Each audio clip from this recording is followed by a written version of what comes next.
네, 여러분 주말 잘 보냈습니까? 용감한 토크쇼 직설 임종윤입니다. 오늘이 내년 예산안 처리의 마지막 날인데요. 역대 1,500조 원대 예산안의 심의도 제대로 진행되지 못했다고 합니다. 그러다 보니까 오늘 처리될 가능성도 여러분들도 충분히 예상하시겠지만 거의 제로죠.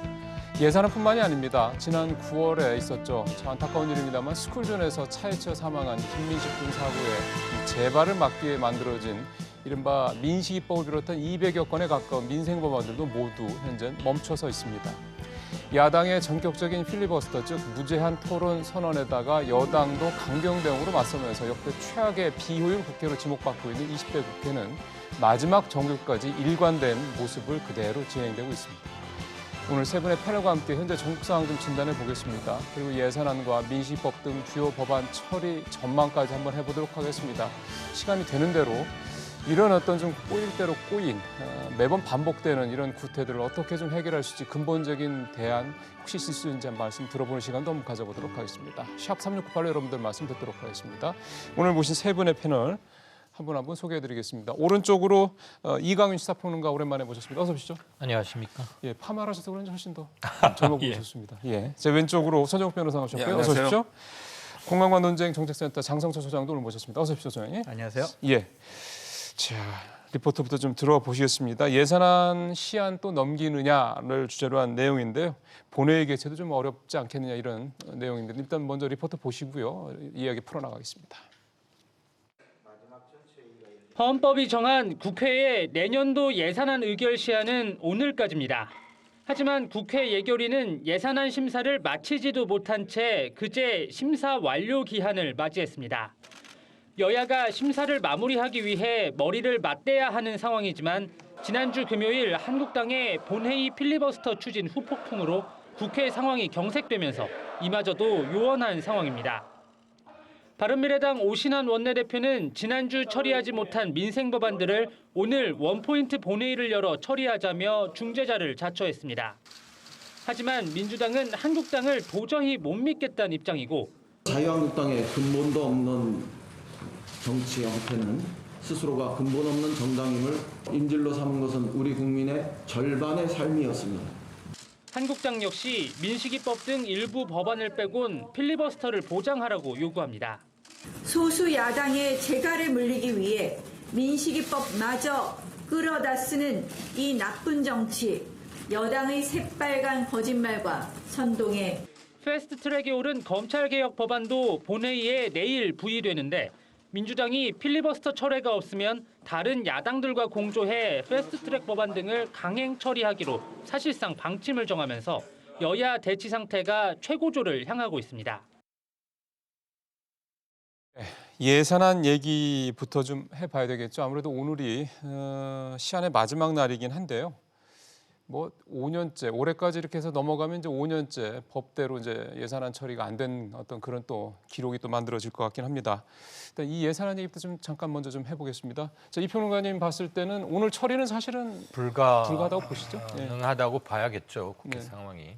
지금 패스트트랙과 필리버스터와 그래서 국회 법안 처리 주도권을 두고 첨예하게 대립하고 있으니까 네. 아마 시청자 여러분들께서 기억이 생생하실 텐데 해마다 예산안 때문에 국회가 난장판이 되고 그래서 그거 막아보자고 법도 바꿔서 법정 처리 시한 도입했음에도 불구하고 지켜지지 못하고 있어요. 그게 선진화법 얘기하시는 거죠? 그렇죠. 예. 그런데 오늘이 마지막 날이니까 일단 법안은 부의는 돼 있는 거고 그런데 예산안 관련해서는 필리버스터는 못하게 돼 있어요. 아, 예산안은? 네, 예산안에 대해서는. 그러니까 법정 처리 시한을 지켜보려는 여러 가지 제도적 장치 중에 하나이긴 한데 예. 아예 국회가 열리지 못하면 필리버스터를 예산안 그렇죠. 관련해서는 필리버스터를 못하게 해놓은 조항이 실효를 발휘할 수 없겠죠. 그렇죠. 중요한 것은 지금 협상 국면은 완전히 깨진 듯한 것이고 어제 이인영 민주당 총무가 협상 정치의 종언을 선언한다. 이것이 단순한 대야 압박용인 것 같진 않아요. 예. 아마 4월에 총선까지 겨냥한 그리고 시간은 결과적으로는 우리들 편이다라고 생각하고 있는 것 예. 같고요. 예. 그래서 이런 상태가 12월 9일 이번 회기까지는 되지 12월 계속 되지 9일까지. 않을까? 그렇다면 국민들의 정치 염증과 이런 것들이 가져올 파국은 생각 잘 해봐야겠죠. 그러겠죠. 예, 역시 이 문제는 뭐 사실은 예산안 얘기는 뒤에가 저희가 별도로 조금 더 다루긴 할 거니까 좀 약간 총평 느낌으로 지금 정국사 그렇게 얘기해 주시면 좋을 것 같네요. 예.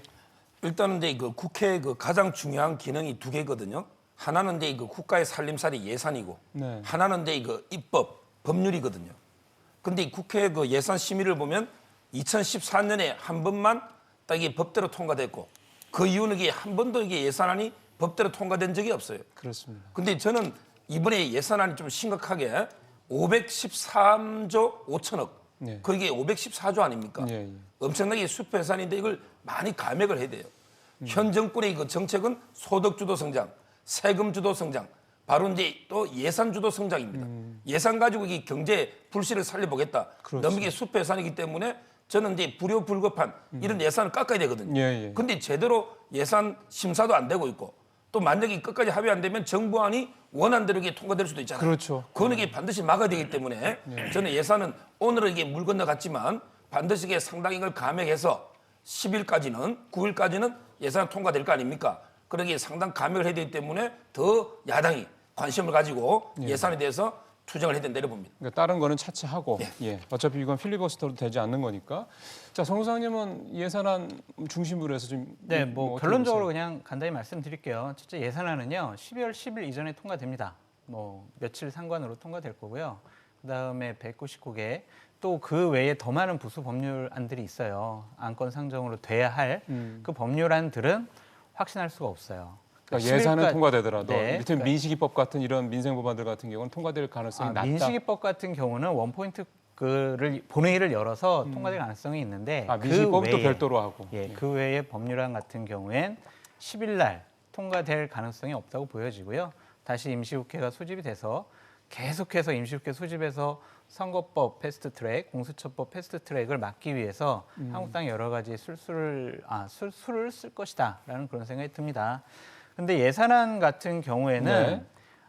저는 이제 국회에서 예산도 좀 달아봤는데 정부안이 그대로 통과되는 게 어떠냐라는 그런 생각도 갖고 있어요. 왜냐하면 개인적으로 왜냐하면 국회에 수정안을 제출해달라고 국회에 예산안을 보내오면 의원들이 자기네 지역구 예산을 다 증액을 합니다. 쪽지 예산 얘기하시는 거구나. 네, 예. 그래서 불필요한 SOC 건설 예산 같은 경우가 많이 증액이 돼요. 그래서 더군다나 내년 총선이 있으니 네. 더 심하겠고. 네, 그래서 예산 낭비가 국회에서는 감액을 한다고 하지만 증액을 목적으로 하기 때문에 국회에서 예산 심의하는 거에 대한 좀 저는 회의적인 생각이 있고요. 특히 이제 총 예산의 0.5% 정도를 이제 각 당의 지도부, 그다음에 예결위원장, 간사 몫으로 남겨둬요. 그럼 그 예산이 한 2조 정도 되거든요. 그래서 정부 예산을 우리 중요한 국회에 있는 의원님들 예산 이렇게 좀 챙겨 드릴 테니까 저희 원안 예산 좀 통과시켜 주세요라고 딜을 해요. 정부에서. 원래 정부에서. 네. 그러니까 그런 내막적인 얘기들이 있거든요. 그러니까 저는 참 비효율성이 있다라는 그런 생각이 좀 듭니다. 기재부에서 들으면 되게 서운해할 얘기긴 한데요. 뭐 새삼스럽지는 않다는 얘기도 듭니다. 예, 예. 우리 정치의 후진성과 우리 곳간이 얼마나 도둑질 당하고 있고 예. 돈 낸 주인의 뜻과는 무관하게 갈라먹기 되고 있는지를 뭐 생생하게 말씀해 주셨는데요. 그러네요. 이런 걸 포함해서 뜯어 고치자는 게 정치 개혁이고요. 삭발 그리고 단식, 필리버스터 이 세 가지는 약자들이 자신의 뜻을 관철시키고자 또는 항의하기 위한 대표적인 그리고 마지막 거의 처절한 수준의 항변권이라고 볼 수 있는데 이 세 가지가 대단히 유감스럽게도 한국당에 의해서 올 가을, 초겨울 국면에 좀 희화화되고 있는 게 아닌가. 그리고 그것 때문에 뭐 민식이법 얘기 나왔지만 민식이법 등등을 포함해서 아이들 지금 스쿨존에 뭐 예. 횡단보도에 그 뭐죠? 그 카메라 이런 거 네. 설치하자는 얘기 아닙니까? 네. 세월호 이후에도 아직도 이런 얘기를 하고 있어야 한다는 것 자체가 참으로 통탄스러운데 이런 게 불과 지금 5개월 후면 총선이에요. 예, 예. 한국당은 좀 잘 봐야 될 것 같아요. 예. 알겠습니다. 근데 이 부분은 좀 제가 좀 말씀드리고 싶은 게 있습니다. 뭐냐면 민식이법이 왜 통과 안 됐느냐? 그것이 한국당과 나경원 원내대표의 탓이냐? 그 부분에 대해서는 저희가 면밀히 좀 따져봐야 할 게 있습니다. 그 얘기 좀 이따 하죠. 네. 예. 왜냐하면 사실은 민식이법이라고 그러면은 우리 시청자분들 중에서 그게 뭐지라고 생각하시는 분들도 계실 수 있어요. 그래서 그렇죠. 사실 저희가 이 자리에서는 모든 분들이 다 민식이법 또는 무슨 얘기하면은 다 그거 뭔지 알아듣고 또 이해하시는 분만 있는 게 아니기 때문에 좀 시청자분들 이해를 돕기 위해서 민식이법이 뭔지는 잠깐 좀 설명을 좀 듣겠습니다. 이게 올 9월에 벌어진 사고 때문에 생긴 법이라면서요. 그렇죠. 이제 그 10월 달에 국회에 들어왔기 때문에 예. 아주 이게 시간이 오래 걸린 건 아니고요. 네. 한마디로 이제 그 학교 근처에 네. 어린이 이제 보호하기 위해서 네. 가중 처벌하는 게 있죠. 그 스쿨존이 있는데 그게 안 지켜지니까 나온 거 아닙니까? 스쿨존에서 이제 그 어떤 교통사고를 내 가지고 네. 어린 학생이 다쳤다. 네. 이런 경우에 그 지금 특가법 같은 걸 개정해서 형량을 예. 뭐 최소 3년 이상이라든지 네. 이렇게 형량을 높이고요. 그리고 이제 그 CCTV 같은 걸 의무적으로 설치하게 하는 설치하고. 한마디로 이제 그 학생들 어린 학생들 이런 데 안전을 위한 법이기 때문에 예. 이걸 이제 그 저도 이거는 이게 정치 어떤 법안의 볼모로 잡혀서는 안 되고 네. 통과시켜야 되고요. 제가 보기에는 이게 저는 한국당 잘못으로 안 보거든요. 왜냐하면 이게 나경원 원내대표는 민식이법이나 이거는 아예 패스트트랙 법이 그게 날짜가 지났기 때문에 29일 날 법사위 통과했기 때문에 예. 필리버스터의 대상으로 지정도 안 했거든요. 그렇다면 이게 충분히 통과시킬 수 있었는데 여당에서 아예 본회의 자체를 거부하는 바람에 결국에 통과 못 됐지 않습니까? 그래서 저는 오늘이라도 이게 그 원포인트 국회를 해서 예. 민식이법 이런 데 그 쟁점이 없는 이거는 이게 통과시키는 게 맞다 이래 봅니다. 장 소장님 이 얘기 말고 더 하실 거 있어요? 조금만 덧붙이면요. 예, 하시죠. 이런 여당과 이런 국회의장님은 처음 봤어요. 그러니까 뭐냐면 법안을 처리하자라고 했는데 국회의장께서는 아니 그 의결종족수 제조원의 과반수인 의결종족수가 충족되지 않았기 때문에 본회의를 열 수 없다라고 얘기를 했고 네. 여당 대표는 아니 필리버스터를 안건으로 상정을 199건이나 했다. 이런 것은 우리가 받아들일 수 없다라고 하면서 본회의에 출석을 거부했습니다. 이거는 있을 수 없는 일이에요. 2016년에 예. 테러 방지법 같은 경우에는 9일간 지금의 여당이 필리버스터를 했습니다. 근데 그거 가지고 그 당시에 여당이 국회 본회의를 거부하지도 않았고요. 국회의장이 사회를 거부하지도 않았습니다. 이것은 무조건 여당과 의장의 잘못이다. 저는 그렇게 말씀드리고 싶어요. 그러면 그 199개 법안 중에 이 민식이법은 해당이 안 됐다 이게 한국당의 주장이라는 거죠? 그게 팩트입니다. 팩트로 이거는 이제 29일 날 법사위를 통과했고요. 네. 28일까지 법안 198개만 했고요. 이거는 이제 그러니까 필리버스터는 그걸 미리 써야 민식이법을 되거든요. 제외한 24시간 전에. 예. 아닌 거는 맞습니다. 예, 그래서 지금 이제 이 부분 가지고 사실 거짓말 공방이 벌어지고 있어서요. 이 부분 잠깐 짚어보죠. 뭐 오래 갈 문제는 깊이 들어갈 문제는 아닌 것 같긴 한데 이 평론가님은 어떻게 보세요? 이 거짓말 논쟁에 대해서? 국회에서 큰 당 두 당이 이렇게 저질러 놓은 일 가지고 여기서 우리까지 네가 옳으니 내가 옳으니 팩트를 가려야 한다는 게 좀 서글픈데요. 두 분 말씀 들으면 민주당이 참 잘못했네요. 예. 근데 한 가지 빠뜨린 게 있어요.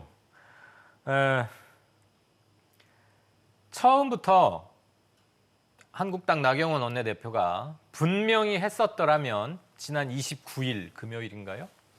그 필리버스터 선언할 때. 네, 예. 필리버스터 선언할 때 뭐는 확실히 빼겠다. 라고 명시를 하고 그거는 29일 날 처리를 하자. 민식이법 또 태호법 등등등 많이 있지 않습니까? 비쟁점 법안을 필리버스터 대상으로 삼는 것 자체가 필리버스터의 원과는 사실 대단히 상관관계가 떨어지는 일이죠.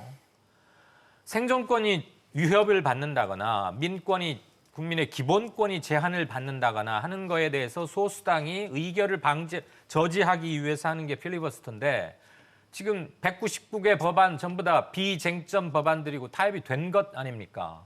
그것을 필리버스터로 삼는 것은 필리버스터가 유래된 미국에서 들으면 아주 지나가던 소가 웃을 일이죠. 예. 그렇기 때문에 처음에 민주당 또는 타 정당에게 필리버스터와 민식이법과의 선후 관계에 대해서 명백히 자기들의 입장을 밝히지 않았기 때문에 29일은 국회 본회의가 무산될 수밖에 없었던 것이고요.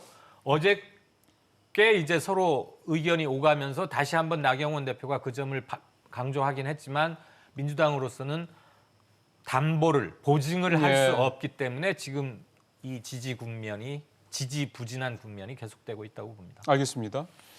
시청자분들께서 좀 잘 판단하셔야 될 문제가 필리버스터가 원래 해당이 됐던 건 아니긴 한데 처음에 지금 우리 이광윤 평론가 말씀대로라면 그거 빼고 중요한 거 빼고 뭐 얘기를 하는 게 아니라 그게 명확하게 명시를 하지 않았다라는 점 그리고 민생법안 198개 법안을 왜 필리버스터의 대상으로 삼느냐라는 부분 문제 지적을 해주셨기 때문에 그 얘기 좀 들어보죠. 한국당이 그렇게 한 이유는 뭘까요? 그 어린이 교통 안전법 즉 민식이법은요. 그 본회의 상정 안건 자체가 아니었습니다. 아니, 그러니까 그거는 이제 우리 얘기 다 됐고. 네, 그렇기 때문에 그것은 필리버스터 법안에서 우리가 이 법안을 제외한다라고 나경원 원내대표가 말할 필요조차 없는 겁니다. 이거는 필리버스터의 대상이 아니기 때문에요. 예. 그렇기 때문에 이것은 그렇게 좀 이해해 주셨으면 좋겠고요. 나머지 198개 민생 법안은요? 그것은요.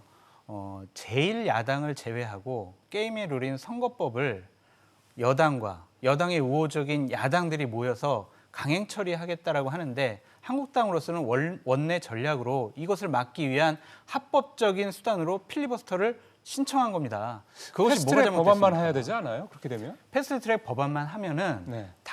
이번 회기 때 패스트트랙 법안을 가지고 필리버스터를 하면 다음 임시회기 때 자동 상정돼 가지고 처리해야 됩니다. 그러니까 이것은 야당의 원내 전략이에요. 전략이다. 그러니까 199개 법안을 다 통과 안 시키겠다는 얘기가 아닙니다. 그냥 이 선거법 이것을 막기 위한 전략이다. 하나의 원내 전략이다. 근데 사실 이제 국민들 입장에서 봤을 때는 사실 그 뒤에 아까 우리 민식이법도 얘기했습니다만 이제 여론이 되게 안 좋아졌잖아요. 그러다 보니까 나경원 대표가 나중에 이제 이거는 이제 별도 처리하자. 그리고 바른미래당에서도 원포인트 임시국회를 열어서 뭐 처리하자 이렇게 얘기가 나왔던 거고요. 뭐 그거에 대해서는 뭐 일리가 있는 말이긴 한데, 근데 국민들 입장에서 때는 민식이법뿐만이 아니라 이미 이제 처리하기로 합의했던 198개 법안까지 그 묶여서 가는 부분에 대해서는 너무 정략적인 게 아니냐라는 비판이 있는 거란 말이죠. 근데 그 한국당 입장에서는요. 항상 시간은 한국당 편이다. 시간은 한국당 편이다. 아까 이광윤 이 말은 이게 평론가는 시간을 반대네. 끌어야 돼요. 예. 왜 그러냐면 12월 17일부터 예비 후보들이 이제 등록을 활동하거든요. 하죠. 예. 그렇다면 이게 선거법은 내년 4월 15일이기 때문에 선거날은 계속 이 시간을 끌어야만 선거법을 막을 수 있잖아요. 근데 이번에 198개 이걸 필리버스터 함으로써 아예 그 패스트트랙의 선거법이나 공수처법은 상정조차 못하는 거예요. 그렇잖아요. 그렇다면 이게 12월 10일까지 일단 시간을 한번 벌잖아요.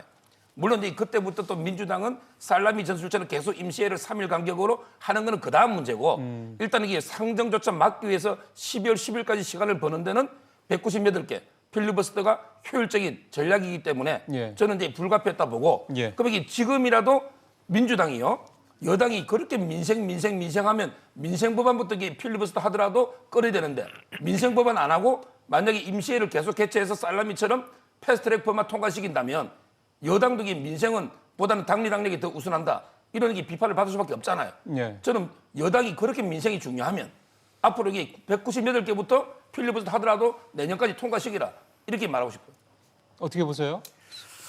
예, 그 최근에 기억되는 필리버스터는 테러 방지법을 아까 우리 놓고 2016년에 얘기했던 거. 그랬죠. 여러 날 지속됐죠. 예. 6일 동안 했던 예. 말씀도 하셨고요. 9일이에요? 네. 그때는 테러 방지법 하나였고 테러 방지법이 불러올 수 있는 여러 가지 폐해에 대해서 국민들에게 명확히 쟁점별로 고지도 좀 됐고 예.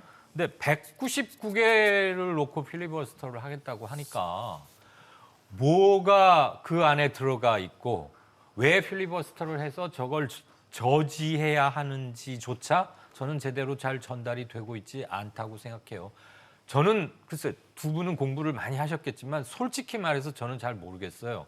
199개 법안 중에 뭐가 문제가 되는지를. 그러니까 필리버스터를 할 정도로. 예.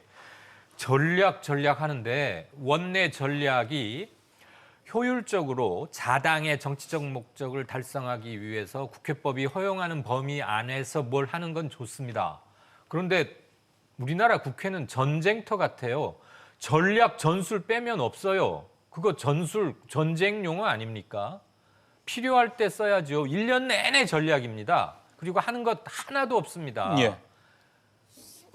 그거는 이제 좀 선후 관계의 잘못을 장 소장께 네. 제가 질문 드려도 됩니까? 네. 아까 그러면 뭐 예. 나경원 그 민식이법은 필리버스터의 대상이 애초에 아니었기 때문에 나 원내대표로서는 그것을 포함한다 아닌다라는 명시적으로. 말할 필요조차 없었다고 예. 하는데 형식 논리상으로는 맞습니다. 그런데 그 필리버스터에 의해서 대표적으로 가결이 저지되는 또는 연기되거나 희생될 수도 있는 대표적인 것들 중에 하나가 민식이법, 태호법 그리고 민생관련법 아니었습니까? 그럼 그거에 대해서 제2당이자 국회를 지금 실질적으로 틀어막고 있는 유일한 당이기도 한 자유한국당의 맞죠? 자유한국당. 예. 네. 원내대표는 언급을 해야 할 정치적 의무가 있는 거예요. 설명해야 할, 국민께 설명해야 할 의무도 있는 것이고. 예, 알겠습니다. 자, 우리 평소장님. 그거는요, 여야 원내대표끼리 합의를 해서 민식이법을 제일 먼저 처리하자라고 안건을 조정할 수가 있어요. 그러니까 민식이법안이 예를 들면은 198번째 처리하기로 안건이 결정돼 있더라도 여야 원내대표가 결정합니다. 자, 이거 제일 첫 번째로 처리하자. 우리 민생법안이기 때문에. 그렇게 하면은 만약에 그런 법안에 관해서도 야당이 필리버스터를 한다? 이거는 국민의 지탄의 대상이 돼야죠. 근데 분명히 나경원 원내대표도 이 법안은 우리가 필리버스터 안 하고 그냥 처리해 주겠다라고 마음먹고 있다라고 생각을 했습니다. 마음만 먹고 있으면 안 되고요. 예, 잠깐만요. 29일 날은 그런 얘기조차 있지 않았어요. 알겠습니다. 예, 예, 얘기하시죠. 그러니까 이 부분들은 민주당과 문희상 의장이 한국당을 못 믿겠다라는 그런 것 때문에 이런 일이 벌어진 거 아니겠습니까? 집권 여당의 책무는요, 야당이 목리를 부리고 좀 뭐 대화 타협 거부해도 가가지고 우리 이거 법안 처리하자, 민생 법안이니까 우리 같이 처리하자 이렇게 해야지. 아니 본회의 거부하고 야당은 구테스타 세력의 후예다, 이것은 법질극이다, 뭐 이런 식의 공격을 하는 것은 여당의 책무가 아니라고 생각이 듭니다. 근데 그런 생각도 드네요. 민식이법은 그렇게 중요하게 생각해서 나중에 나머지 198개 민생법안 관련해서는 필리버스터 대상으로 삼고 있다. 그것도 역시 또 마찬가지로 정략적인 게 아닌가 생각이 들어서 이거는 우리 저 서정 변호사님 말씀 한번 들어보죠. 조금 전에 이거 평론가님 말씀하셨지만 제가 알기로 이게 198개 중에요. 유치원 3법 있죠. 그것도 있죠. 요거는 이게 좀 다툼이 있어요.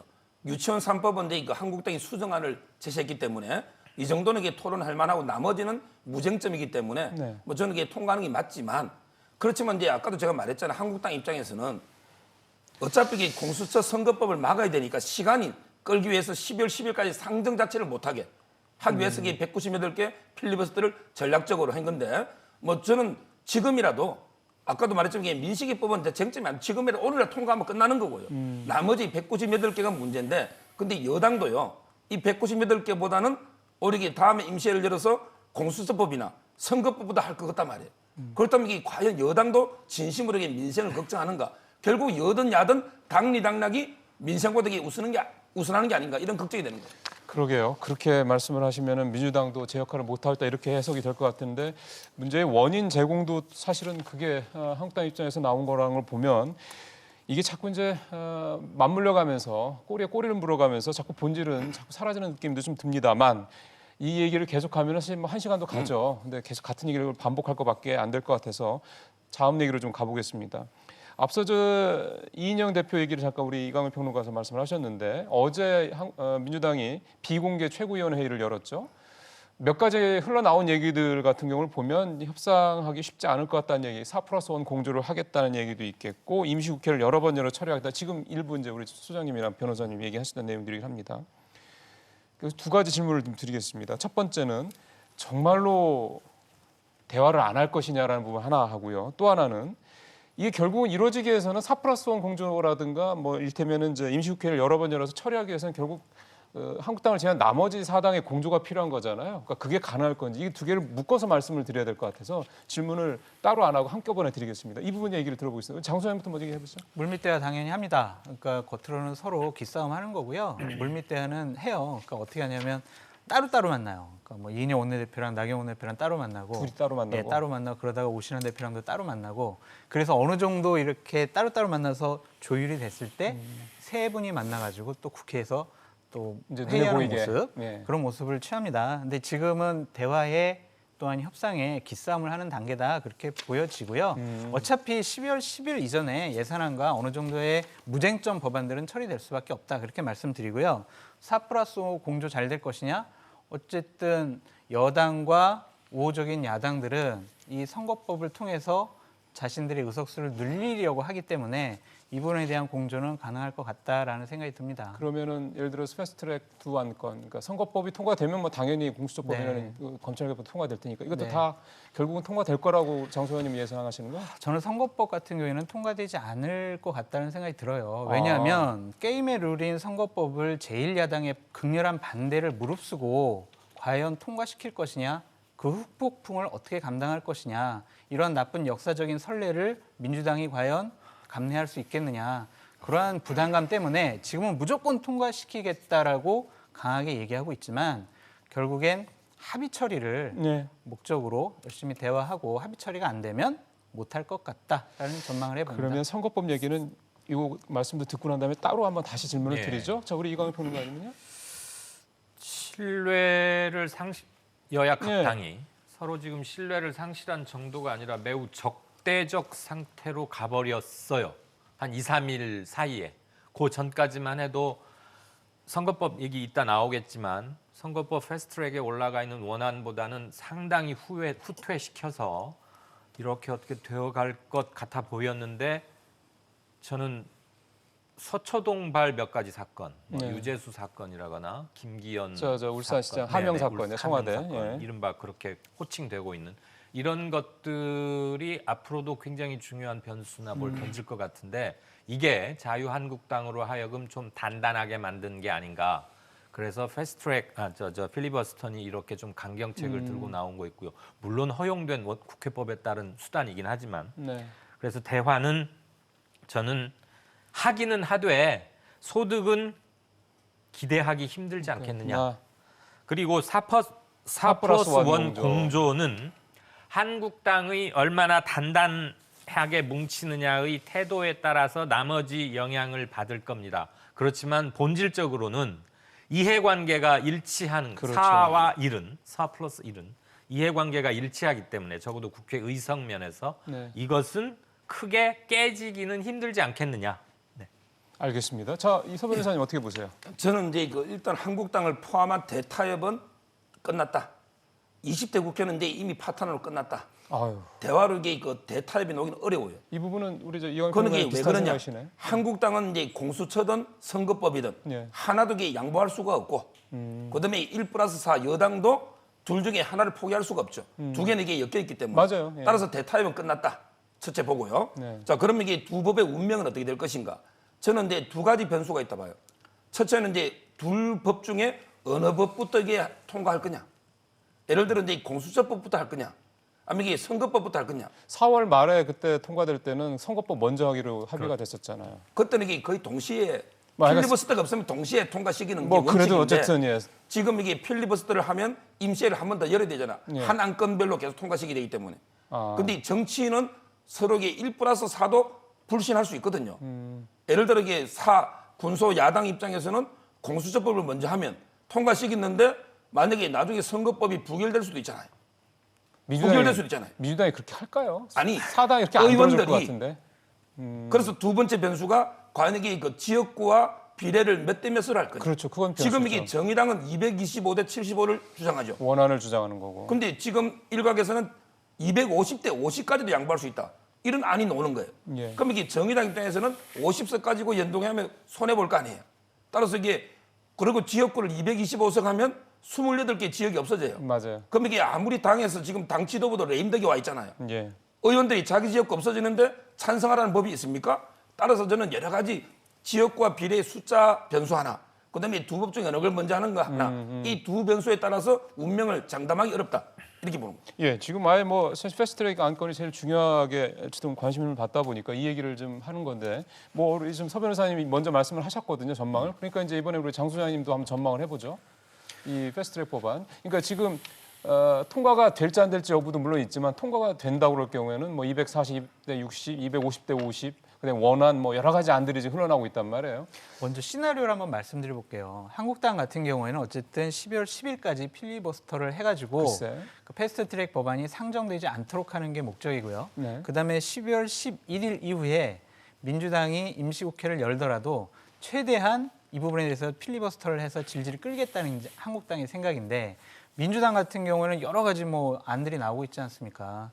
근데 결국에는 필리버스터를 하더라도 이번 회기에 한 것들은 다음 회기에 어쩔 수 없이 통과될 수밖에 없어요. 그러니까 한국당으로서는 막을 수 있는 방법은 솔직히 없다라고 말씀을 드려요. 그러니까 좀 패스트트랙 법안 같은 필리버스터로 경우에. 이렇게 막아놓는 것들 다. 네, 왜냐하면 임시회 이번에 하고 다음번에 임시회 계기가 되면은 그 임시회 때는 무조건 상정돼서 표결 처리해야 되거든요.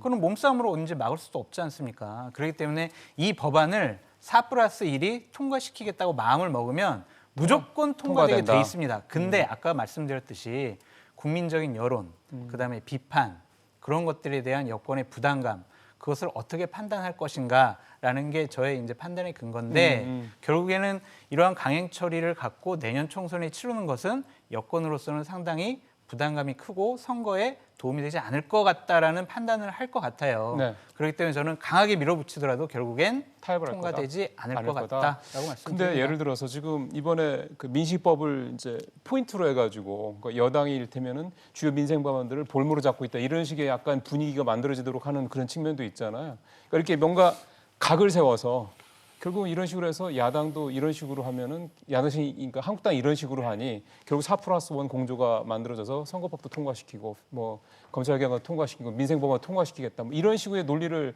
갖고 뭐 이 여당이 하지 않을까 할 수도 있어요. 근데 이제 한국당 같은 경우에 가장 우려스러워하는 거는 뭐냐면 12월 3일 날 선거법이 이제 태워지게 되면 공수처법이 태워지게 본회의에 부의가 되면은 갑자기 여당과 국회의장이 자, 이 안건 제일 먼저 안건 제1번 안건으로 태워.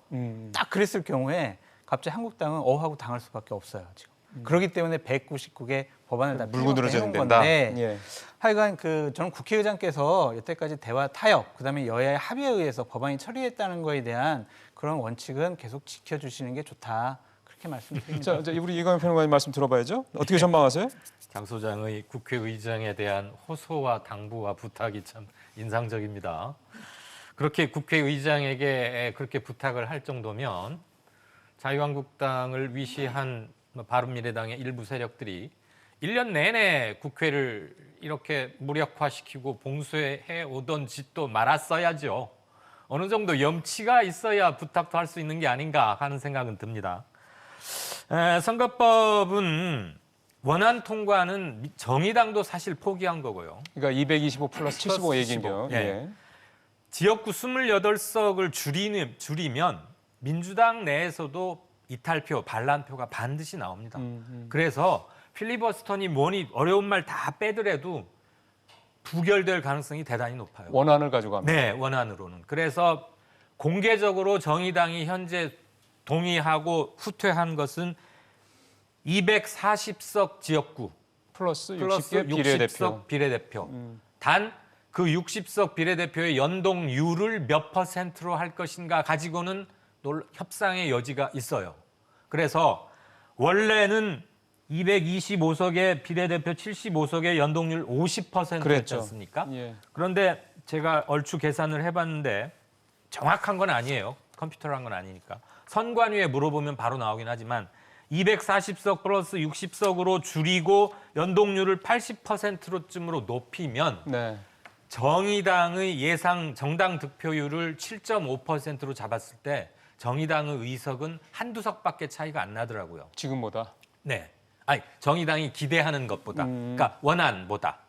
원안에 비해서 크게 줄어들지 않는다는 얘기죠. 원안이 몇 석 정도 예상을 하는 거예요? 원안은 225석 플러스 75석이고 정의당이 7.5 내지 8%를 예. 얻는다고 치면 국회 전체 의석이 300석이니까 38에 24, 24석이죠. 그러면 교섭단체가 된다는 얘기네요. 물론 되죠. 그런데 240 플러스 60으로 줄여도 정의당이 얻을 수 있는 것은 크게 변하지 않는다. 그러면 연동률 몇 %를 가지고 자유한국당과 민주당이 네고시에이션, 협상을 벌일 수도 있고 최악의 경우에는 250석 플러스 50석으로 하되 연동률은 100%로 늘리자. 예. 이런 안도 있을 수는 있다.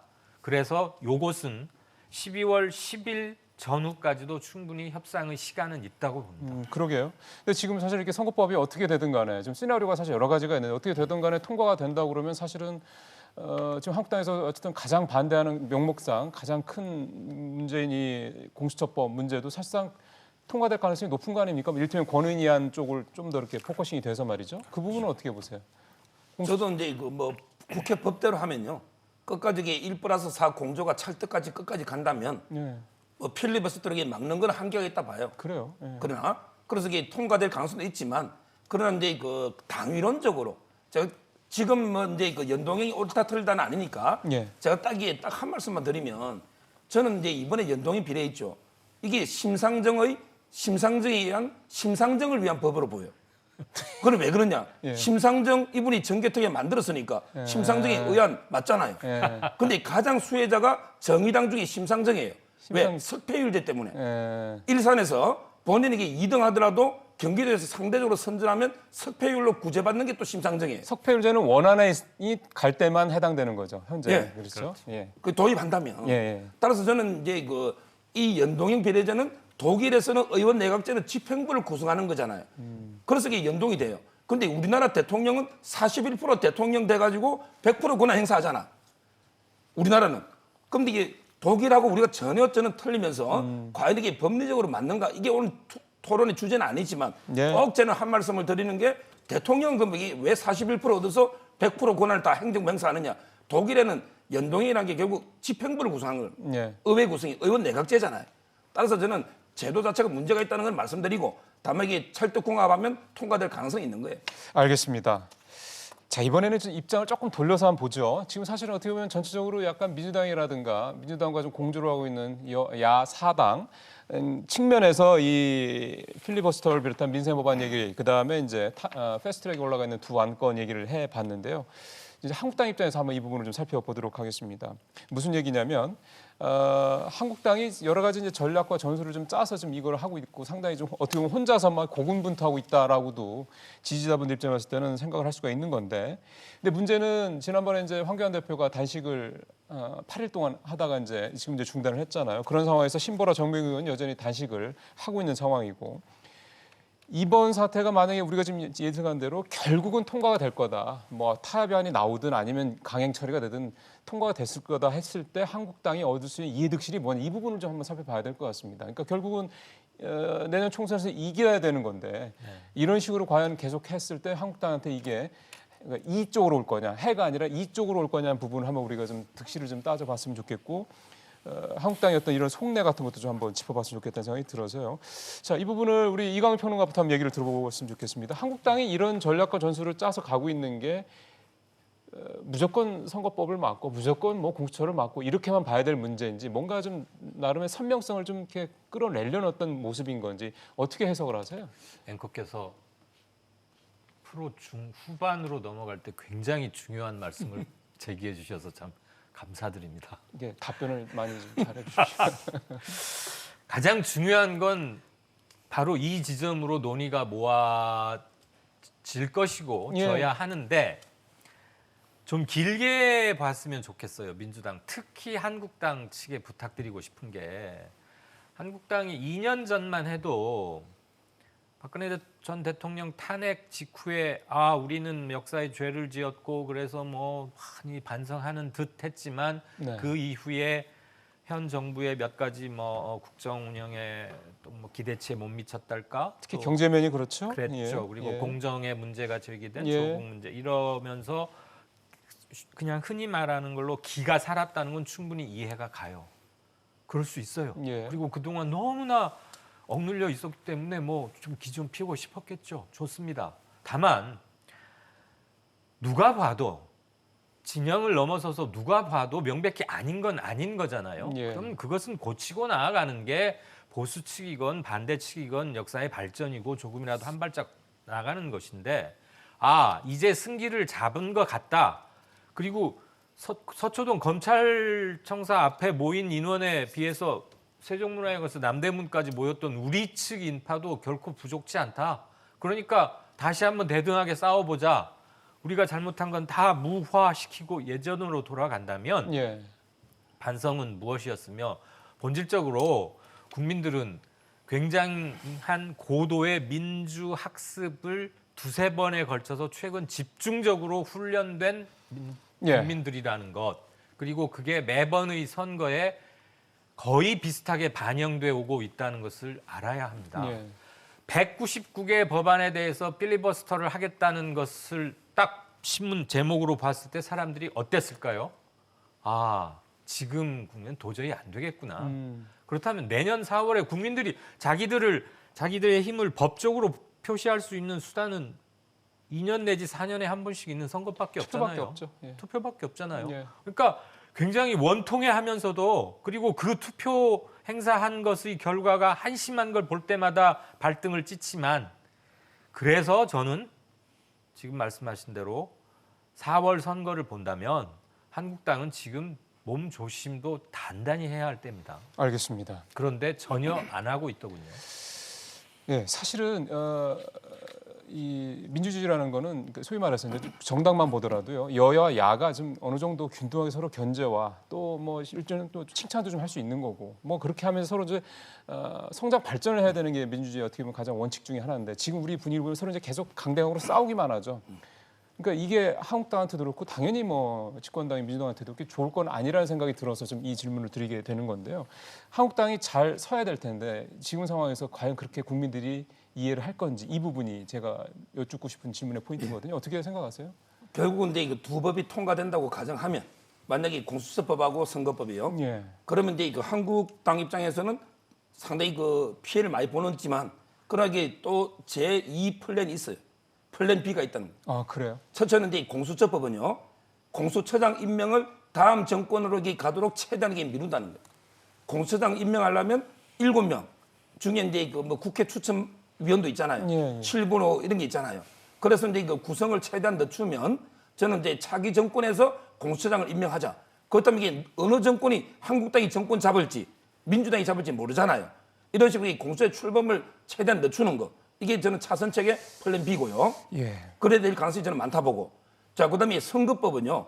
실제 독일에서 있었던 사례입니다. 뭐냐면 이게 그 예를 들어 권역별로 한다. 그럼 이게 대구 경북은 한국당이 압도적 우세 지역이죠. 대구 경북의 한국당 후보자들은 전부 이게 무소속으로 출마하는 거예요. 예. 무소속으로.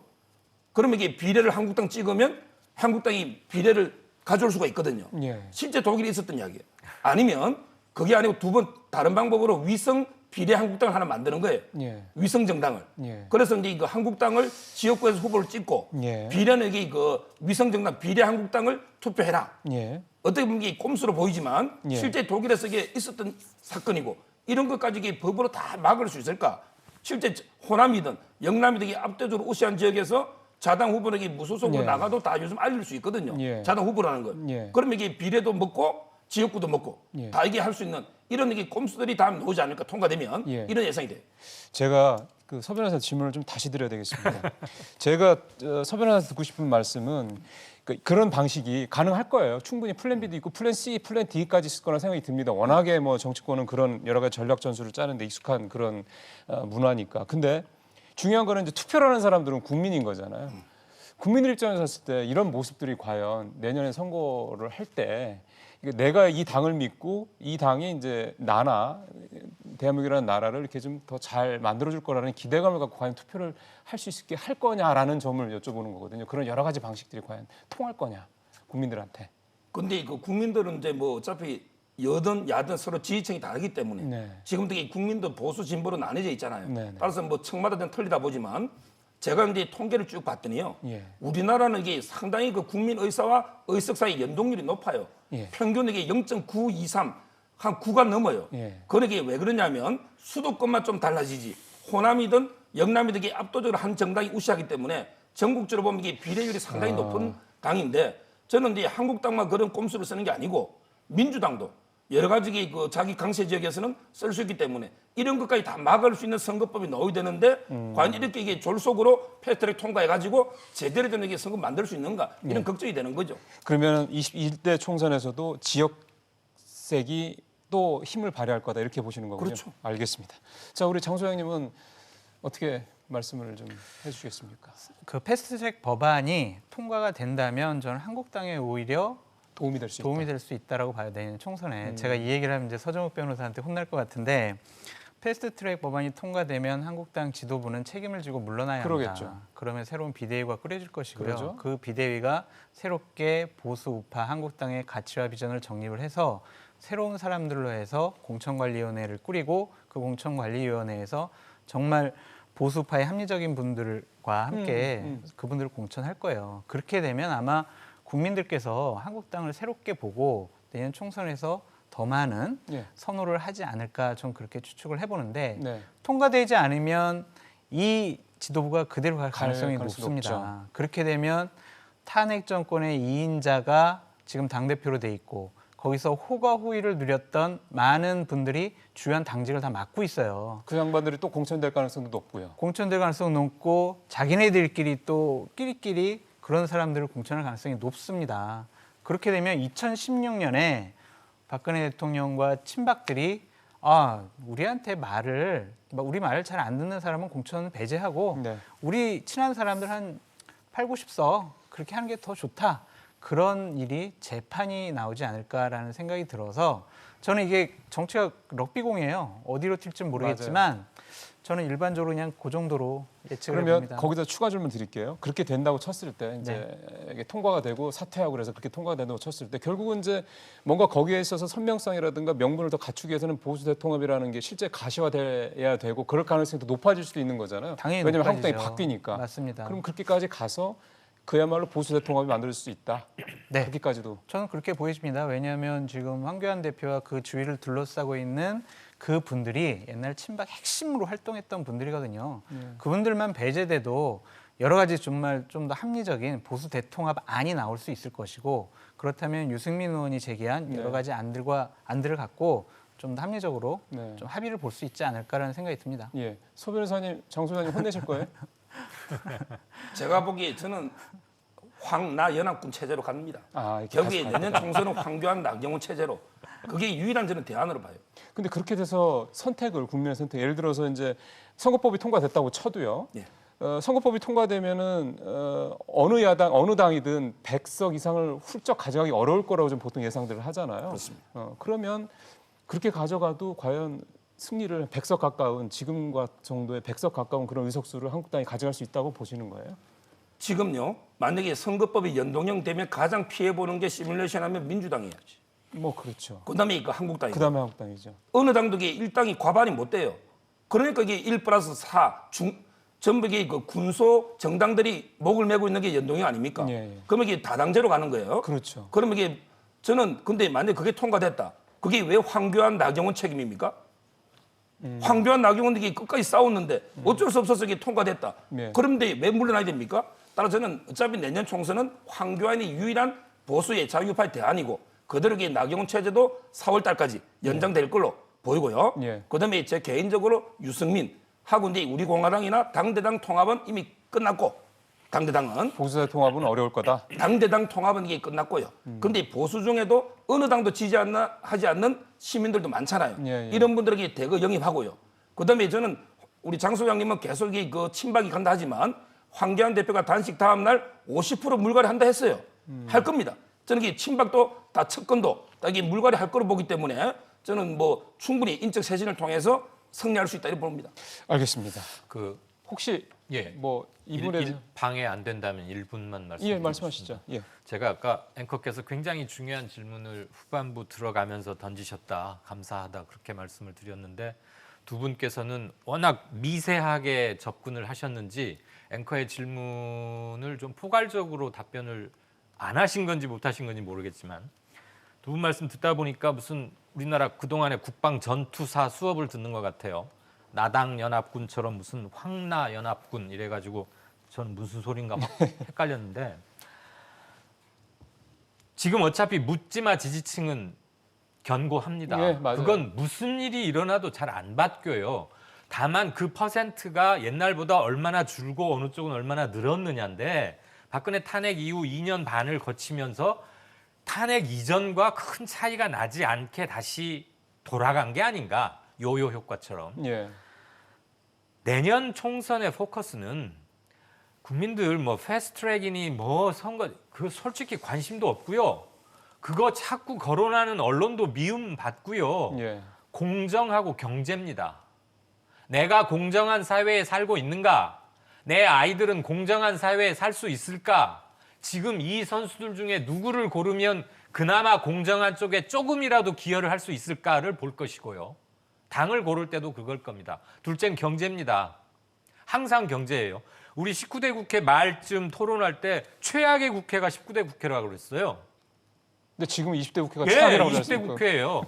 그건 검색해보면 바로 나와요. 예. 이 공정과 경제로부터는 한국당이고 민주당이고 절대 자유롭게 도망갈 수는 하나도 없어요. 네. 그런데 한국당은 부자도 아닌데, 예, 우리 부자 몸조심하란 말 있잖아요. 한국당은 제가 볼 때 큰 부자가 아닌데 왜 적폐 정당이고 원죄를 많이 갖고 있으니까 그건 사실이지 않습니까? 그런데 부자도 아닌데 몸조심을 전혀 안 해요. 요즘 하는 거 보면. 그래서 정신 좀 차려달라는 얘기고요.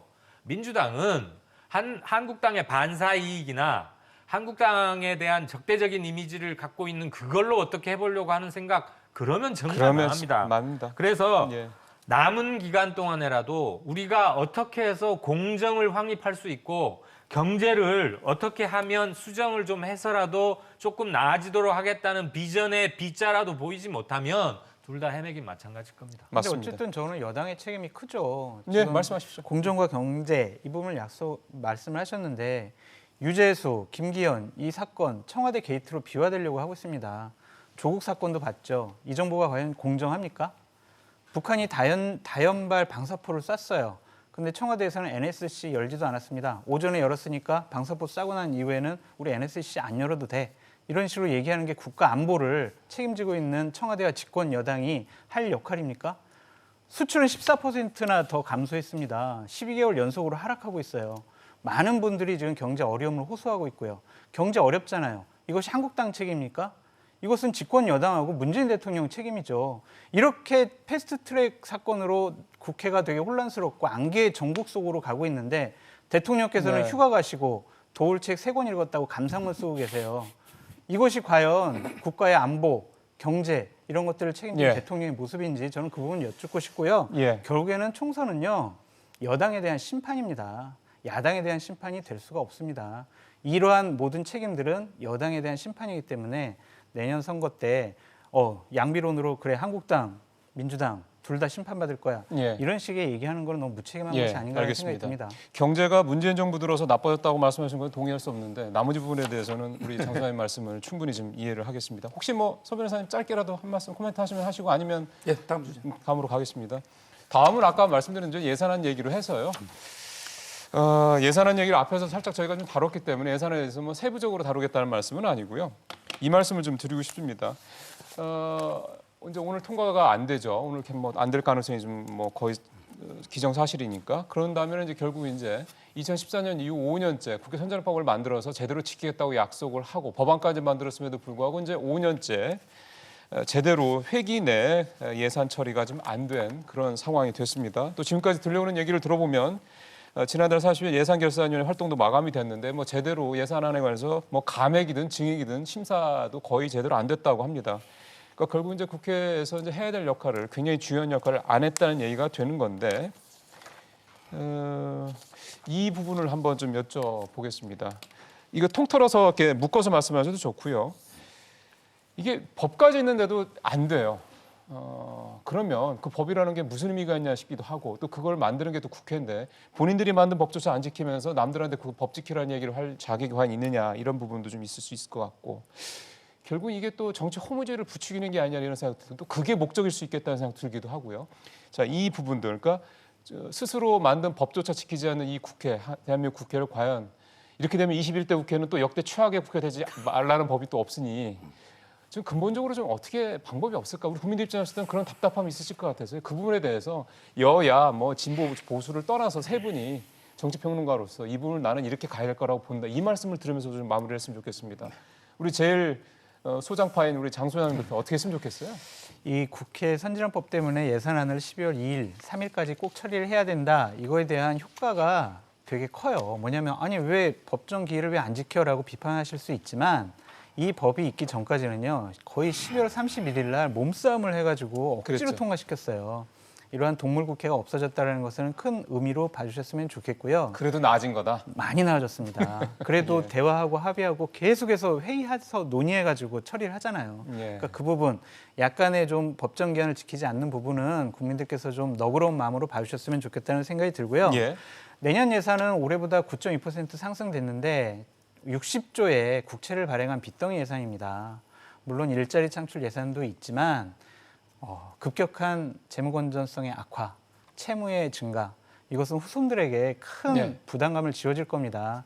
이 부분에 대해서는 집권 여당과 청와대가 네. 분명히 다른 대비책을 세워야 될 것이다. 그렇게 말씀드리고 싶습니다. 그러면 다시 질문 드릴게요. 제가 여쭤보고 싶은 답이 안 나와서 좋아지긴 했는데 근데 국민들 입장에서 때는 사실 좋아졌다고 얘기하기에는 구태가 자꾸 반복된다고 생각하실 것 같아서 뭔가 좀 이렇게 좀 구조적으로 또 무슨 법을 만드는 게 과연 의미가 있을까 싶긴 한데 이런 것들을 좀 이런 민생이라든가 중요한 예산 관련된 또는 예를 들어 추경 같은 거 이런 거는 좀 어떤 시한 내에 효과를 발휘할 수 있도록 좀 처리할 수 있도록 뭔가 좀 조치가 있어야 되지 않겠냐라는 궁금증이 좀 생겨서. 그러니까 그게 원론 되게 좋으신 말씀인데요. 이게 제가 보니까 11월 30일까지 모든 예산을 다 그 검토하고 합의를 해라라고 하는 게 물리적인 시간이 너무 짧아요. 그러니까 예를 들면 뭐 정기국회가 12월 10일이니까 그때까지 처리를 해라라든지 이걸 좀 심사 기한을 좀 늘리는 것이 현실적인 대안이 아닐까라는 생각이 들고요. 예산을 조금 그 예산안을 좀 심사 기간. 미리 정부가 넘기는 것도 좀 방법이겠네요. 좀 일찍. 그것도 쉽지가 않아요. 왜냐하면 연초부터 계속 뭐 예산안 어떻게 할 것이냐 각 부처로부터 받고 그다음에 5월달에 중장기 계획 세우고 그다음에 다시 법률 검토를 거쳐서 이제 10월, 11월에 제출하는 거거든요. 그 기간이 기획재정부로서도 되게 빡빡해요. 그럼 구조적인 방법이 필요하겠네요. 예산안 문제는. 그러니까 항상 시간에 쫓겨가 제대로 심사도 못 한다고 그러면서 이런 식으로 넘어가고 이런 식으로 넘어가고 하니까 네. 이 부분도 좀 같이 좀 포함을 해서 좀 말씀해 주시면 좋겠는데 서 변호사님께 볼 때는 좀 구조적으로 이런 부분들을 조금 국민들 입장이었을 때 제때 좀 통과가 될 수 있는 어떤 방법? 뭐 이런 저도 이제 이거 뭐 국회 좀 있었기 때문에 국회. 근데 이거 법률을 할 때는 그렇게 여야 간에 싸우더니 예산은 이게 어떻게 그래 서로 짬짬이라서 나눠 먹고 쪽지 예산으로 사이좋게 이렇게 끝나는데요. 예. 제가 보기에 두 가지를 꼭 바꿔야 돼요. 예. 저는 첫째는 이제 그 밀실 예산을 없애야 돼요. 소소위 같은 거 그렇죠. 말씀하시는 거예요. 마지막에 갈수록 핵심들 몇 명 모여서 밀실에서 서로 이렇게 나눠 묻게 하잖아요. 예. 모든 예산의 전 과정을 투명하게 공개하면 맞는 어떻게 말씀입니다. 그렇게 나눠 묻겠어요. 예. 첫째 밀실 예산을 없애고 공개하라는 거고요. 두 번째는 이게 정액 있죠. 지금 법도 그렇지만 국회에서 이게 정액은 가급적이면 전부 이게 허용돼서는 안 되거든요. 근데 지금은 오히려 원안보다 정부안보다 이게 자기 지역구 때문에 정액이 많이 생기잖아요. 저는 철저하게 국회는 예산을 깎는 감액을 하는 이런 게 기능만 하지 정액 기능을 원천적으로 상당히 그 제한해서 줄이는 이 두 가지 제도적 개선이 좀 더 필요한 게 아닌가 이렇게 봅니다. 심의 자체가 투명해지면 뒷부분 두 번째 거는 상당히 좀 줄여지겠네요. 그렇죠? 예. 둘 다 불가능해 보여요. 저는 예, 마지막으로 이거 예산안 하나만 가지고 말씀드리지 않겠고요. 예, 그걸 말씀해 저는 주시겠습니다. 국회 선진화법이 애초에 취지를 전혀 실현하지 못하고 있고 우리 국회의 생리상 그리고 생리적인 구조상 앞으로도 원 취지는 살릴 수 없다고 봅니다. 딜레마인데 국회 선진화법을 없애기 위해서도 5분의 3의 동의가 필요하단 말이에요. 쉽지 않네요. 거의 불가능에 그래요. 가깝죠. 예. 국회 선진화법 취지는 뭡니까? 대화하고 타협해서 협치하라는 거예요. 아니면 어느 한 당이 국회 의석 5분의 3 이상을 다 획득하든가. 그렇죠. 그러면 거의 실질적으로 일당 독재가 허용이 그런 돼버리는 거죠. 거니까. 그런데 국회 선진화법이 얻으려고 했던 건 전혀 되지 않고 오히려 이 선진화법에 가로막혀서 해야 하는 일도 못하거나 선진화법을 악용하는 사례가 번번이 빚어지고 있습니다. 현재 20대 국회에서 이것을 뒤집는 것은 불가능하리라고 보여집니다만 21대에 가서라도 대타협을 통해서 국회 선진화법을 무효화시키고 현실적인 국회 정신을 할 수 있는 그래서 생산성을 살릴 수 있는 국회 운영에 관한 뭘 글쎄요. 다시 세워야 된다. 그렇지 않는 한 이 정쟁과 발목 잡기와 서로 핑계대기 예. 이거는 계속될 수밖에 없는 거 아닌가 그런 생각을 합니다. 그 말씀을 들으니까 딱 그 생각이 드는군요. 심상정 의원이 의원 정수 10% 확대 안 얘기를 꺼집어냈었잖아요. 대신 비용은 지금 300명으로 딱 맞추겠다. 근데 사실은 비용 문제에 대해서보다도 국민들의 관심은 의원 정수를 늘리는 것에 대해서 굉장히 비판적인 그런 모습들을 이미 설문조사도 여러 번 나왔으니까요. 근데 많은 분들, 정치학자를 비롯해서 많은 분들은 우리가 외국에 비해서 그 국민 수당 정치인 수가 적기 때문에 의원을 좀 더 늘려야 된다는 얘기를 하거든요. 그래서 좀 더 다양성을 좀 확보해야 된다는 얘기도 하고. 근데 그거를 못 하고 있다는 얘기는 그만큼 정치에 대한 우리 국민들의 불신이 깊다는 얘기이기 때문에 글쎄요. 이런 부분들에 대한 걸 과연 이대로 계속 갈 거냐? 그건 분명히 아닐 겁니다. 21대 국회가 아마 그런 부분들에 대해서 국민들의 신뢰를 좀 다시 되찾아오는 그런 어떤 첫 번째 원년 국회가 되기를 좀 기대를 하면서 오늘 사실은 세 분과 함께 쉽지 않은 얘기를 가지고 많은 얘기를 나눠봤습니다. 오늘 말씀 고맙습니다. 고맙습니다. 예, 감사합니다. 맞습니다.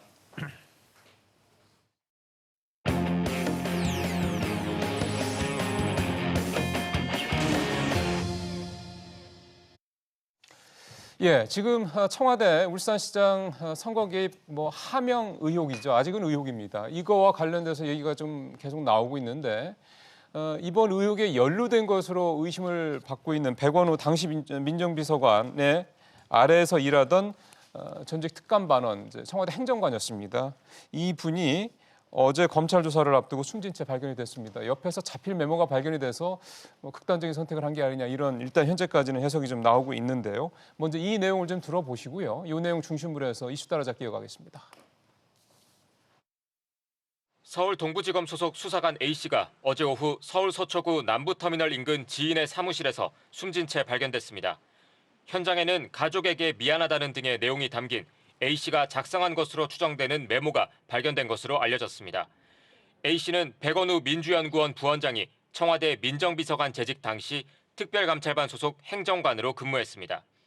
이와 관련해 한 전직 특감반원은 A씨 등이 반부패 비서관실 특감반 사무실인 창성동 별관을 같이 사용했다고 주장하며 A씨의 백비서관 소속 별동대 가능성을 제기하기도 했습니다.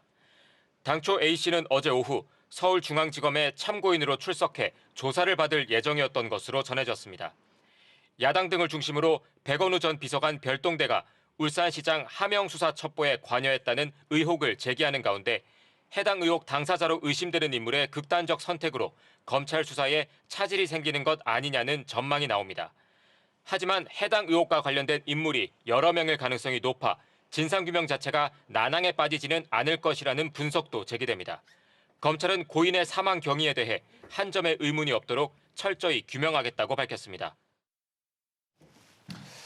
예, 최순애 평론가 월요일, 금요일 날 만나서 말씀 나누고 있습니다. 어서 오십시오, 평론가님.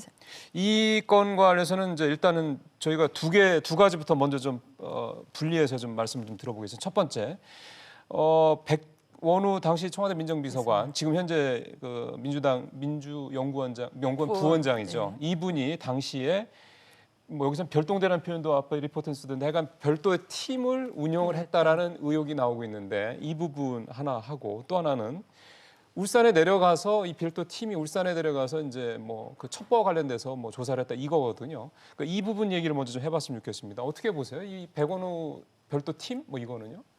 일단 청와대에 파견된 어떤 경찰과 검찰로부터 파견된 특감반원이 한 15명 정도 된다고 그러잖아요. 검찰과 경찰에서 별도로 파견돼서. 대체로 그렇거든요. 물론 이제 그거를 이제 전에 문제가 생겨가지고 감사원 쪽 출신도 챙기겠다 이랬는데 어쨌든 간에 근데 그게 반부패 비서관에 9명이 있고 그다음에 민정비서관실에 6명이 있는데 그 6명 중에 백원우 전 민정비서관이 6명 중에 2명을 별동대로 운영했다 이거예요. 그리고 별동대 중에 이제 A, B 2명으로 나누면 A에 해당하는 분이 이제 어제 극단적인 선택을 한 분으로 지목이 되고 그러니까 A 분이 이제 그 한 분인데 그 민정비서관 했던 6명 중에 두 별도로 사람의, 운영하던 2명 중에 한 사람. 그 아이고, A라는 분이 이제 두 가지인 거죠. 첩보를 가공하는 데 관여를 했냐라는 부분하고 이제 관여를 하고 나서 수사를 할 거 아니겠어요? 그래서 울산에 내려가서 수사를 챙겼다는 얘기. 그러니까 두 가지 혐의를 좀 받고 있는 거죠. 의혹을 받고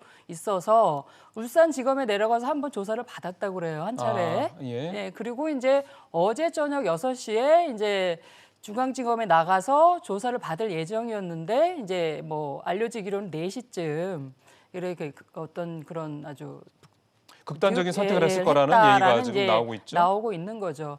그 지금 이분은 이제 원래 검찰 수사관 출신인 거고, 검찰 출신이고요. 예, 예. 그 올 2월에 동부지검으로 돌아갔다고 그래요. 그래서 아, 복귀를 한 거죠. 그동안 이제 민정부 비서관실에서 있다가 올 2월에 이제 복귀를 한 상태에서 이제 이 문제가 예. 저기 불거진 거 아니겠어요? 예. 그래서 계속 검찰로부터 조사를 받고 있었던 건데 네. 이분의 유서에는 이제 지금 보여지는 대로 가족에도 미안하지만 윤석열 총장한테도 미안하다 이렇게 얘기를 한 그 유서 대목이 알려져서 네. 과연 그럼 윤 총장한테 미안하다는 대목이 뭘까라는 이제 해석이 지금 나오고 있는 거죠. 첫 번째로 그러면은 민정비서관실에 배속이 된 6명의 검찰이나 경찰에서 그 파견된 행정관, 네. 특감반원 중에서 그 6명 중에 2명 중에 한 사람이 이번에 이제 네, 선택을 하신 A 비서관이라는 A 행정관이라는 건데 전 행정관인 거죠. 근데 6명 중에 2명이다. 근데 이렇게 2명으로 굳이 분리할 필요가 있습니까? 그러니까 별동대라는 부분에 대해서 자꾸 의혹이 커지고 있기 때문에 그런 건데요. 그냥 어차피 6명 중에 한 사람 아니 이렇게 봐야 되는 거 아닌가 싶어서요. 그러니까 이제 민정비서관은 원래 알려지기로는 대통령의 친인척과 그렇죠. 그 또 그 범주에 이어지는 특수한 범위 내의 분들을 이렇게 관리 감독 내지는 이렇게 주시하는 거거든요. 원래 그래서 민정수석실의 역할이 그런 거라고 알고 있죠. 심지어는 예를 들면 대통령 친인척 중에 좀 말썽이 많은 분들 내지는 어떤 위험 소지가 있겠다, 네. 문제를 일으키겠다는 분들은 사실은 따라다니면서까지도 주 관찰 대상이에요. 그래서 그 대상이 뭐 좀 누구를 만나러 간다 그러면 커피숍 저쪽에 앉아가지고 지켜보기도 하고 이런다는 그 정도까지 관리 감독을 철저히 한다는 건데 아마 제가 볼 때는 이건 추정인데 지금까지 정황을 쭉 놓고 보면 그 백원우 전 민정비서관이 사실은 권력의 실세 아니에요. 그러다 보니 본인이 아마 임의로 내지는 본인의 어떤 물론 어딘가는 보고를 했을지도 모르겠어요. 근데 본인이 나름대로 2명을 특별하게 이렇게 운영을 하면서 뭔가 특수 목적 행동을 한 거 아닌가라는 어떤 이제 추측을 하게 되는 거죠. 지금까지 정황을 쭉 살펴보면 네. 그래서 지금 김기현 전 시장에 대해서 네. 지금 뭐 수사 중이긴 합니다만 이것이 원래 울산 경찰청에서 애초에 보고를 만들고 청와대에서 가공을 해서 다시 울산 경찰청에 내려보낸 거 아니냐라는 어떤 추측들이 또 한 대목이 있거든요. 근데 물론 경찰청으로 가서 경찰청에서 내려갔다라는 게 지금 이제 공식적인 얘기잖아요. 그러니까 백원우 전 비서관은 그런 얘기예요. 투서가 있었다. 청와대에서 그렇게 또 해명을 했고. 투서가 있었고 워낙 투서가 많이 들어온다. 근데 그거를 이제 어쨌든 박형철 비서관은 백원우 전 비서관한테 받아가지고 일단 공문에 남기지도 않고 경찰청에 보냈다는 거 아니에요? 그래서 경찰청은 우편으로 그거를 다시 울산 경찰청으로 보냈다는 건데 그거가 이 지금 진행되고 알려지는 내용하고는 좀 이렇게 그렇게 통상적으로 의례적으로 살펴보지 않고 보내기로는 좀 약간 의심이 가는. 왜냐하면 알려지는 내용이 지금 이제 예를 들어서 백운우 전 이제 비서관 얘기하고 실제 드러나는 사실들하고 많이 다른 것도 있고 저 노영민 실장이 29일 날 국회 운영에서 했던 얘기하고 다른 사실들도 많이 나타나고 있어서 어떤 걸 그 가장 대표적인 다른 사실들이라고 보세요?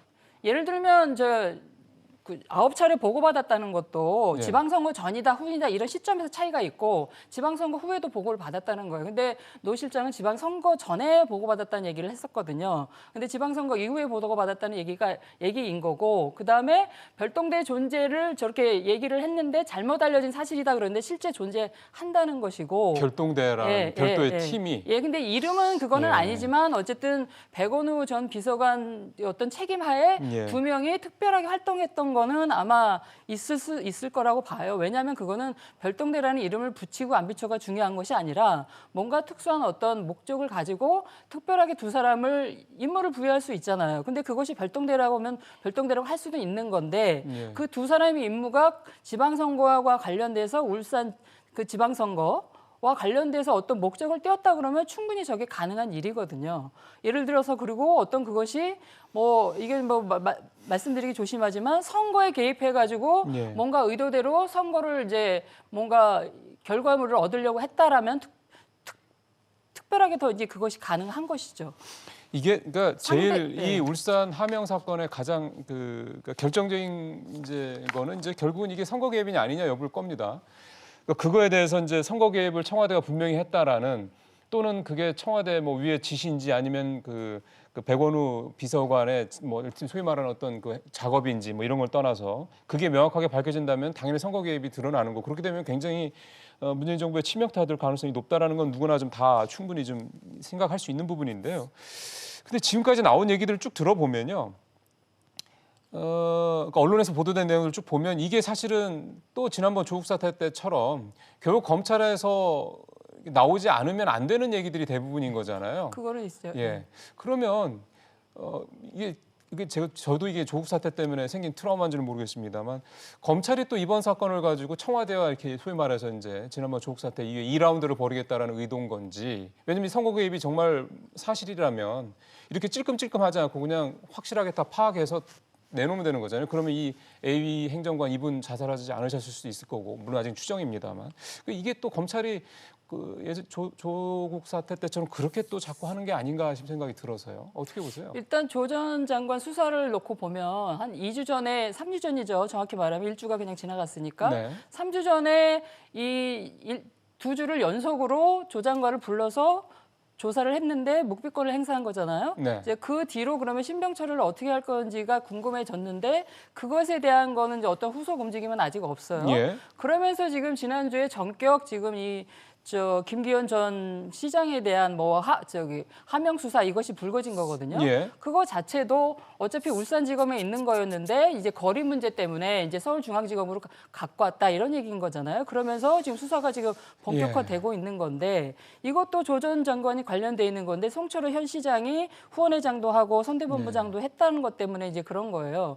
그러면 이거는 이것대로 이제 수사를 진행하는 부분이 어떻게 될까? 예를 들면 조 전 장관과의 관계성 내지는 그리고 과연 이것이 그 조 전 장관 문제로 인해서 내지는 검찰 개혁으로 인해서 검찰이 감정을 가지고 청와대하고 각을 세우는 건지 이런 부분에 대해서는 쉽게 예단하기는 어려워요. 근데 지금 이 수사 자체가 이미 명확한 특감반원들 수사를 통해서 어차피 이것이 고소 고발된 사안인 거잖아요. 특감반원을 통해서 증언들이 있고 정황들이 있기 때문에 검찰로서는 수사를 안 할 수는 없는 거죠. 예. 그러니까 조 전 장관에 대한 신병 처리는 분명히 이제 늦추거나 이럴 필요 없이 진행을 신속하게 하면서 지금 조 장관 자신과 가족 문제는 지금 전혀 어떻게 된 상황인지 알 수가 없는 상황인 거잖아요. 예. 그러면서 지금 이게 하명 수사권 내지는 유재수 전 부시장의 그 감찰 무마 수사 이것이 지금 불거지고 있는 상태거든요. 그러니까 이 부분에 대해서 검찰도 근데 이제 오늘부터 이제 진행되는 것들이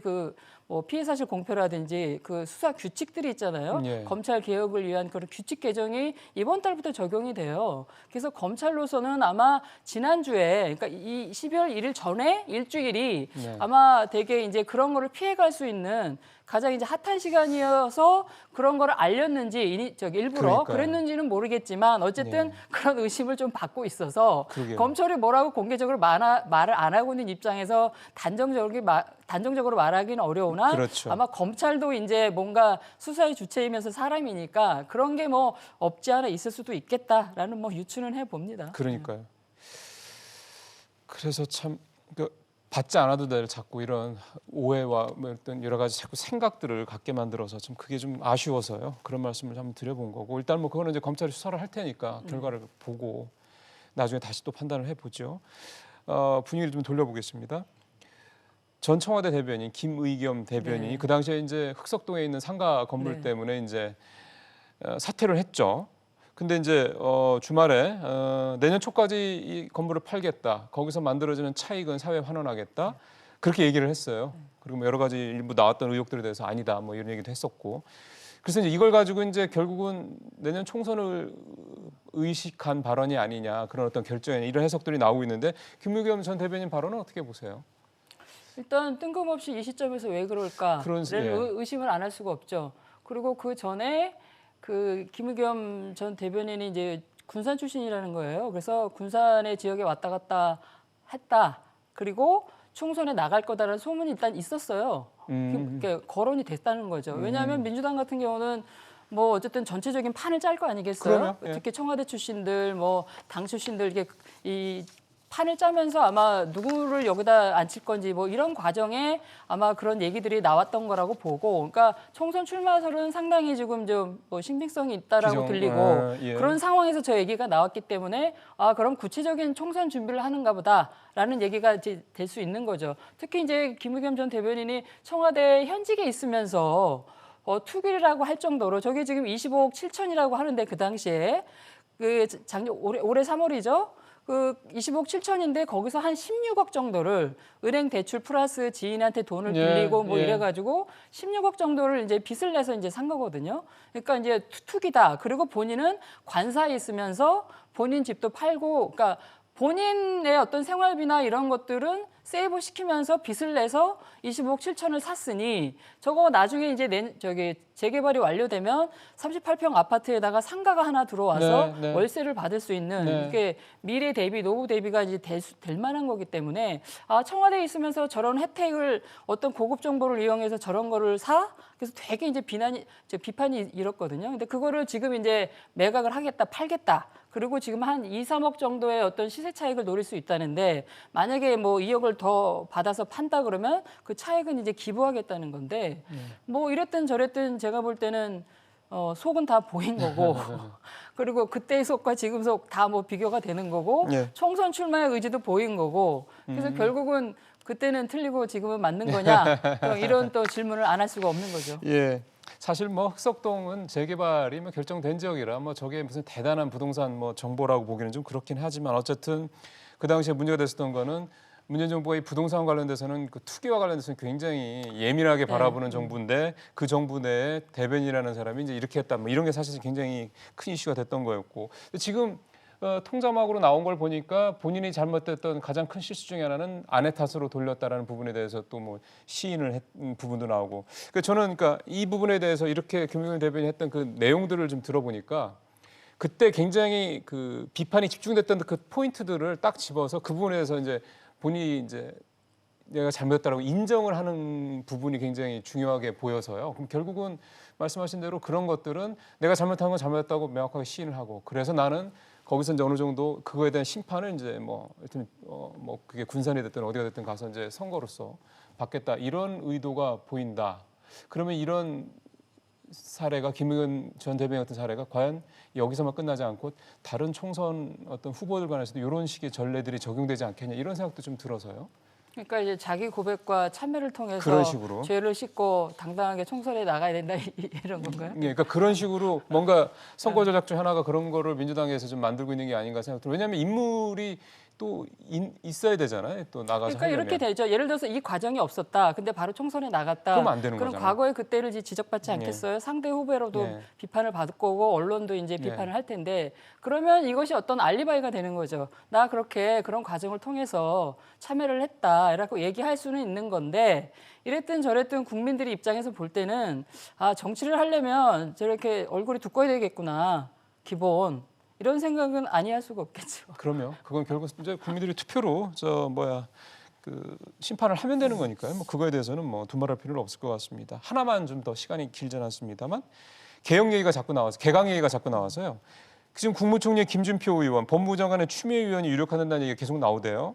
근데 추미애 의원은 별 얘기가 안 나오는데 김준표 의원의 국무총리에 관련해서는 특히 진보 진영에서도 저 양반이 무슨 진보냐 이런 식의 비판까지 상당히 좀 세게 나오대요. 그렇죠. 네. 어떻게 보세요? 일단 김진표 의원이 일단 참여정부 때 경제부총리를 했어요. 이제 경제통이고, 근데 원래 이제 기재부 출신이거든요. 그래서 이제 민주당 출신이긴 하지만 상당히 이제 그 친기업적인 그런 행보를 많이 했던 이제 분이세요. 근데 이제 여러 가지로 이제 몇 번의 어떤 구설 내지는 몇 번의 어떤 낙인이 찍힌 적이 있죠. 옛날에 이제 금융실명제 할 때 그거를 삼성에 미리 흘려가지고 이제 뭐 삼성맨 내지는 친재벌적이다 뭐 이런 이제 낙인도 있었었고 또 이제 기재부에서 2017년도 말에 그러니까 현 정부적이죠. 그때도 이제 그 종교인 과세하려고 할 그 부분에 있어서 그거를 이제 반대했던 대표적인 그래서 의원 중에 그 과세 형평성에 맞지 않다 이래서 근데 그것이 기재부 출신인 김진표 의원의 입김이 작용됐던 거다. 그래서 이제 또 이런 종교인 과세를 유예하는 법안도 내고 그래서 이제 이제 그런 기독교적인 어떤 그런 행보를 너무 노골적으로 드러낸 것도 있고. 그래서 지금 현 정부가 어떤 뭐 혁신성장, 뭐 공정경제 이렇게 얘기하고 있잖아요. 근데 과연 지금의 성과가 없다고 그래서 과연 그렇게 전환하는 것이 맞느냐? 왜냐하면 이제 특히 총리는 상징성이 있거든요. 그런 차원에서 진보 진영에서는 반대하는 입장이죠. 일관성을 유지해라. 뭐 이런 얘기인 거예요. 그러게요. 아직 확정된 건 아니기 때문에 일단 내용을 좀 더 지켜보시자고요. 예, 오늘 말씀 잘 들었습니다. 고맙습니다. 예, 요즘 같은 정치 상황을 자주 접하다 보면은 자연스럽게 정치가 뭐 그렇지 뭐 하는 식의 이를테면 혐오 또 냉소로 이어지기가 쉽습니다. 그래서 국회가 어떻게 돌아가는지 무관심하게 되고 그 사이에 중요한 법안들이 처리가 돼서 실생활에 적용되기 시작하면 그때야 언제 이런 게 생겼지 하면서 떼내준 후회를 하는 게 사실 그동안에 참 반복이 됐습니다. 국민의 이익을 대변하라고 뽑아준 정치인들이 오히려 뒤통수를 치는 상황들이 반복되고 있는 거죠. 정치 허무주의가 자라나는 일반적인 그런 방식이기도 합니다. 지금 여의도에서는 국민들의 상식으로는 이해가 안 되는 행태들이 벌어지고 있습니다. 다행스러운 거는 정치권을 심판할 수 있는 기회가 이제 5개월 정도밖에 안 남았다는 겁니다. 미래를 바라보는 내 한 표가 과거에 갇힌 국내 정치를 바꿀 수 있다고 생각합니다. 직설 마치겠습니다.